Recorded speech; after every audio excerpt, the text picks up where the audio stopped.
Hello, everyone, and welcome to the first taping of the Primetime Podcast. I know y'all haven't heard our voice in a minute. Facts. You know, a lot of stuff has happened in between now and back then. Mm-hmm. So I'd like to welcome y'all back. We'll reintroduce ourselves. My name is KJ Phillips. I'm Bryson Steve. And welcome to the Primetime Podcast. Mm-hmm. Glad you guys are joining us. Be sure to, follow us on our social medias that will be tagged below or in our descriptions of our podcast, wherever you listen on Spotify. We appreciate y'all listening to our podcast. Yes, All right. So first we're going to start off with game 1 of the Eastern Conference Finals between the Heat and the Celtics. Bryson. Man, the thing is, I looked at it initially. I saw that they were going to be without Marcus Smart and Al Horford, and I thought it was going to be problems. But through like the beginning and middle of the game, the Celtics were like, they were winning. They were about to win, and then that Heat defense that stifled Milwaukee ended up taking over. And what concerns me the most, my prediction is Celtics in 6, but what concerns me the most is how Tatum and Brown both combined for 53 points, and they were still able to lose somehow, some way. So maybe that Heat defense is for real. Yeah, I agree. I mean, I think last game just showed how much good of a player Jimmy Butler is, man. Mm-hmm. He dropped 41 points with no three-pointers. Mm-hmm. No three-pointers. Straight to the line. All middies. Hit free throw line. Mm-hmm. He went 17 for 18 from the free throw line, which that was a really, that's like prime Harden free throw line numbers right there. Yep. And he also went 12 for 19 from the field. And then also don't forget, Tyler Hero came off the bench with 18 points. Also helped Jimmy Butler take a little bit of that load off. Mm-hmm. But other than that, I think it was a pretty good game by the Heat. I mean, obviously some more players could have played better. Mm-hmm. You know, Bam could have helped out a little bit more, you know, and then Victor Oladipo kind of didn't use much of his production off the bench to help Jimmy or Tyler really produce anything. But also Vincent, he played really good. He dropped about 17 points starting with Jimmy, and he really came out and helped the Heat win. So what do you think? Who you got winning the series? I got the Celtics. I think I'm with you. I got the Celtics in 6. But a big also key factor is Marcus Smart and Al Horford's status throughout the whole series. I think that would really play a big part, especially since the Heat are a pretty much well-rounded team. Right. If they're all going off on cylinders, they're a really tough team to beat, and also on defense. Okay. So they need Marcus Smart and they need Al Horford badly for the inside presence too, and the stretch the floor. That's very true. So I think that the Celtics are going to come back and win this, but hey, man, Marcus Smart and Al Horford really need to get back to it. Oh, man. And also, I say the Celtics do need to probably win game 2 to steal home court advantage back, because defense wins games even in this high-scoring league. So, honestly, I think Boston's going to end up having to win game 2 if they want a chance to win it. Yeah, I agree with that. So, all right. So now next we're going to talk about the Suns' meltdown in the second round of the Western Conference. Man, lost to the Mavs in 7 games, an embarrassing Game 7 by the Suns, and got absolutely manhandled by Luka and the Mavs. Yeah, I have no idea what happened, because it's a Game 7. You're supposed to show up every time. I mean, it's basically do or die. So the fact they didn't show up, it just shows maybe they weren't ready. Especially after the playoff run they had last year. They went to the final. They were a couple games from winning it all. And the thing I feel for most, and this might be just my bias coming out, is CP3. I know he's worked his ass off for years and years in this league, and there's another chance gone down the drain. Do you think that he has another chance left, KJ? I think he does. It just depends on how he wants to approach it. If he wants to stay in Phoenix and try and give it another try, then I don't know. I think it's time for him to jump ship. Mm-hmm. I think maybe his best chance is to go join the Banana Boat Boy, LeBron James, LA.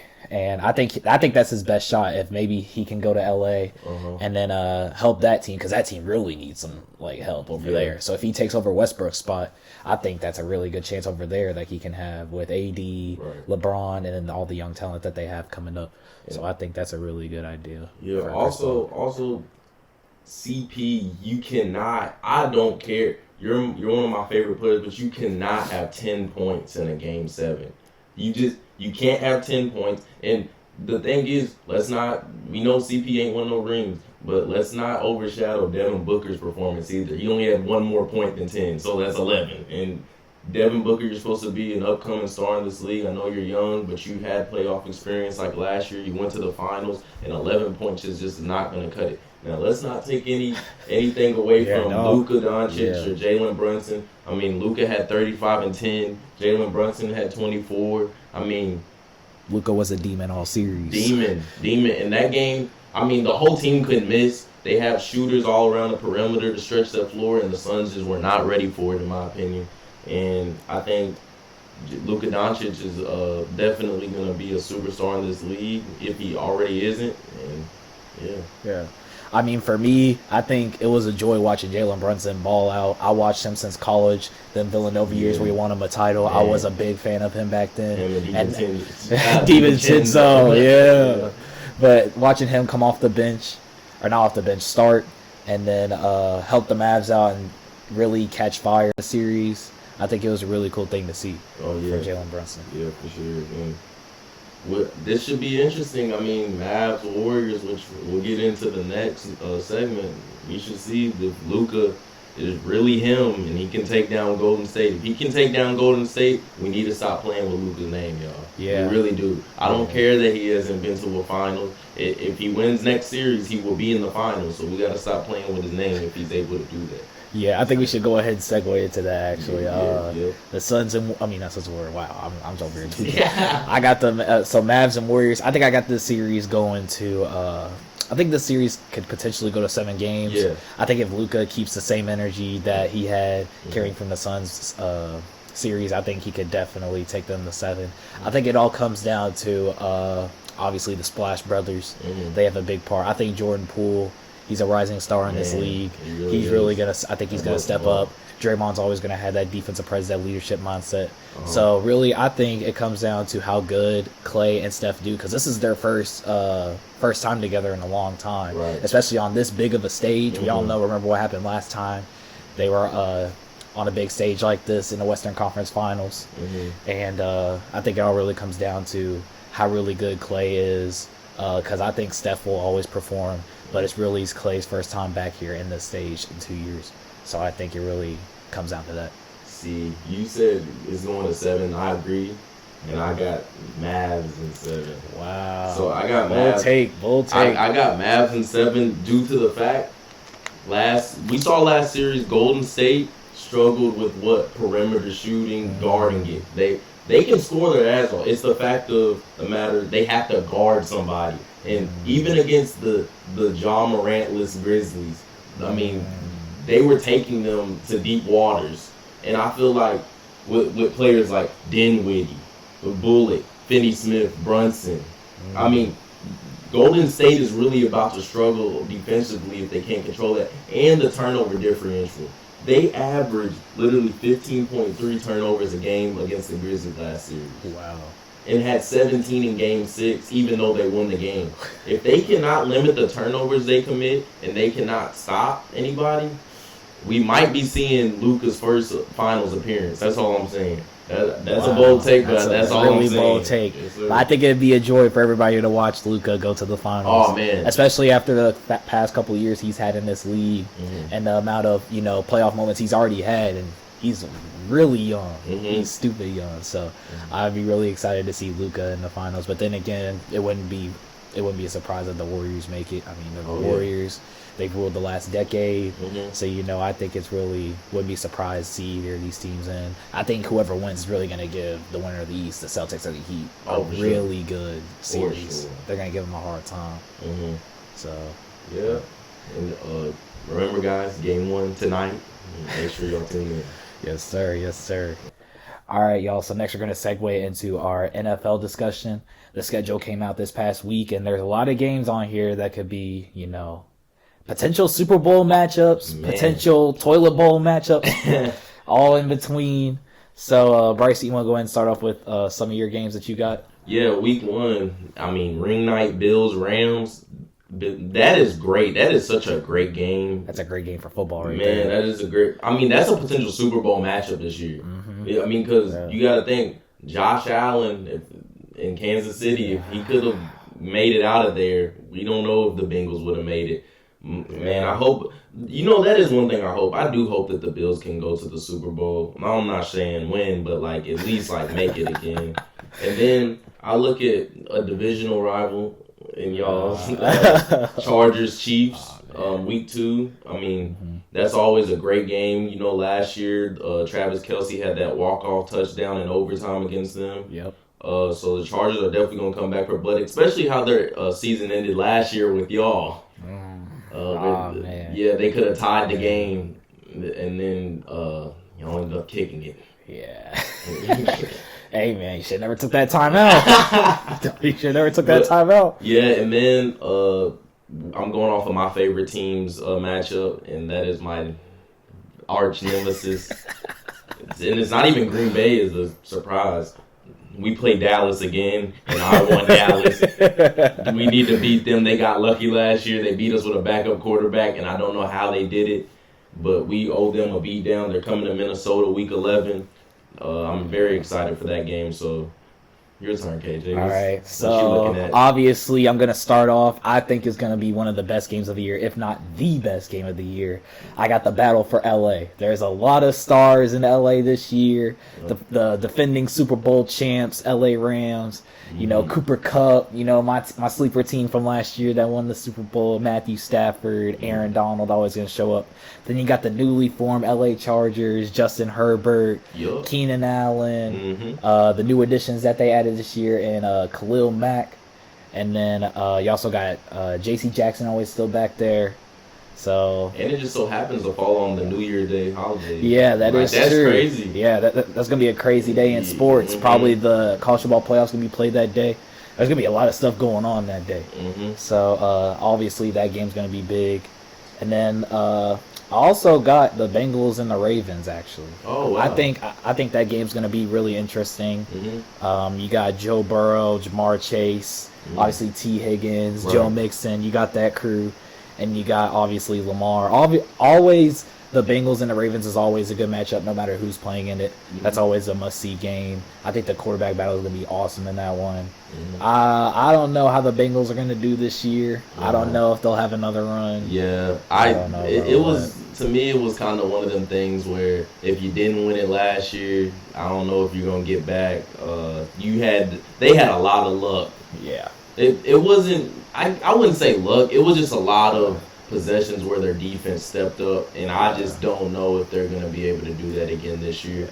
Now, they do still have Jamar and Joe, tandem, but the defense still has to step up like they did last year, and I don't know if they'll make it. The AFC is so stacked now. Hey, but they finally got a good old line. They did, and that's what hindered because you see Joe Burrow said he saw Jamar on a fly route, and he just couldn't get it off. Couldn't see him. Yeah. Couldn't see him. But then, but to round this off, I think another game, obviously with my favorite team, the Las Vegas Raiders, I think our biggest matchup, probably out of all of our division games, obviously those are going to be the biggest games of the seasons for us. But I got the Chiefs. If you are a Raiders fan, you despise the Chiefs. You hate Patrick Mahomes, Travis Kelce. You're obviously happy that Tyreek's gone, Honey Badger's gone. They lost a lot of big people on their team, a lot of big players. So, and then the Chargers, we're not going to worry about them until they beat us. And then the Broncos, they're the Broncos. We all know how the Broncos are. So we'll also, hey, I won't sleep on Russ, but I'll sleep until they beat us. So, so as far as I'm concerned, we're top 2 in the division. So all we got to worry about is the Chiefs. And then obviously the rest of the division. That's a really big key in our season. And, but do you think, so who do you think is going to win the Super Bowl? We're just going to cut straight to, or not win it. Who do you think is going to make it at least? Who is your contenders? I got Buffalo at the AFC. Damn. AFC is such a toss-up. It is. I think, I don't know. NFC, I think the Rams could go back. I think we could get, okay, that's a very good point. Buffalo and the Rams. So week 1, everybody watch that game because we could be seeing that again. Mm-hmm. So I agree with that. Buffalo and Rams. I think someone out of the AFC West is definitely going to make it to the Super Bowl. Whether it's the Chargers. I agree with that. I wouldn't say us. I'm not gonna put that out there. No, I wouldn't. I would say at least somebody's gonna make it to the AFC Championship. I think. Is it possible that 4 teams from a division can make it into the playoff? I think hard.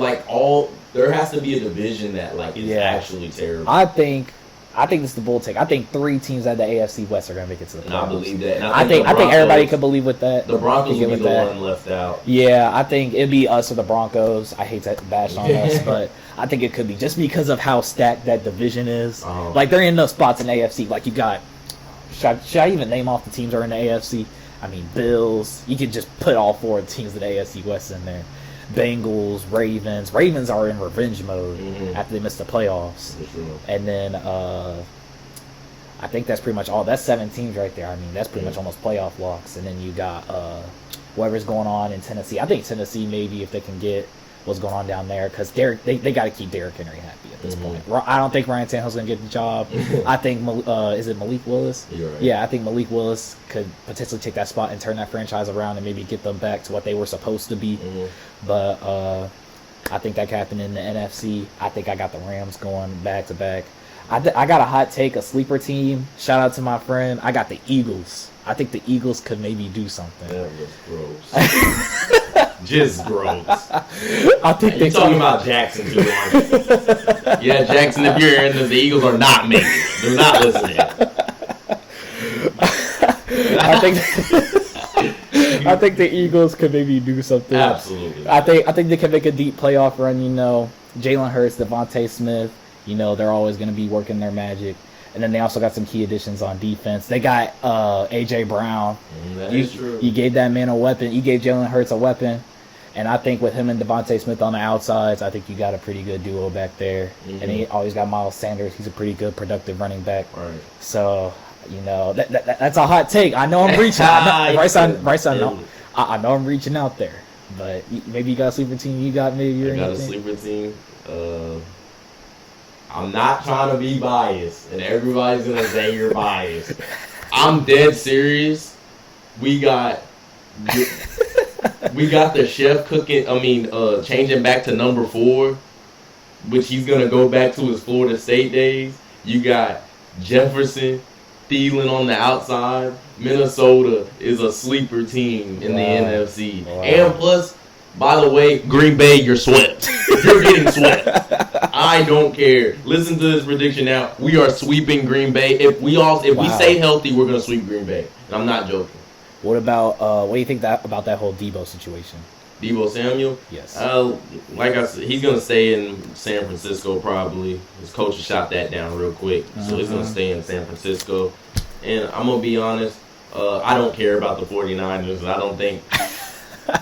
Listen, they're going to get figured out. Gucci Garoppolo, I don't care what you got to say. And I'm definitely not scared of Trey Lance either. I'm not scared of Trey Lance. No. We'll see what he's made up when his time comes. Right. We'll see. But also, another NFC sleeper team I think I got the Cardinals. I know I said that last year. Apparently, Kyler wants a Derek Carr type deal. Whatever. I think, shout out to my OU boy though. But I think he's got to get out of the first round before he starts talking like that. Well, first he had to get in the playoffs, which he did about time. Yeah. So, but I think it only took him 3 years. So, I mean, you never know where he could go with that. So, hopefully him and his crew could come up with something. D-Hop's still going to be D-Hop. J.J. Watt, they still got all that crew on defense. It just all comes down. It all comes down to how good Kyler can play. That's all it comes down to. He is the X factor of this team. So, all right, y'all. So today we're going to round out our discussion by reacting to the ESPN College Football Power Index. We're going to look at how their power rankings are post-spring. And so standing out of this list, the top 5 are Alabama, Ohio State, Georgia, Clemson, and Notre Dame. So, Bryson, you got anything you want to say about this list? Of course, I love the top 3. Yeah, of course. I think everybody suspected that. The top 3 in the FPI, that's respectable. Now, are we really going to put the Cheez-It Bowl champion at number 4 right now? They won the Cheez-It Bowl. Against Iowa State and Brock Purdy. Are you really gonna put him? Them at 4. I'm not a believer in DJ Ukulele or whatever his name is. I'm not a believer, first of all. And then it's like the next 3, KJ, for me. Clemson, Notre Dame, and Texas gotta be the most ridiculous. That is ridiculous. Texas doesn't deserve. Oh my Texas doesn't even deserve to be spoken out of my mouth. Notre Dame too. Notre Dame, I don't think so. Just because of the amount of talent they had. Did they lost, and then their coach Lance Taylor left, so their OC. So I don't think that. I don't think Notre Dame really has a chance. Clemson, they lost the best coach in college football. They did. Brent Venables. They lost him. Yeah. That was their bread and butter. Everybody knows Clemson for their defense. Their quarterbacks, yeah. Renfro, yeah, whatever. But I don't know about, like, Clemson at 4. I don't know about all that. I don't know. Man.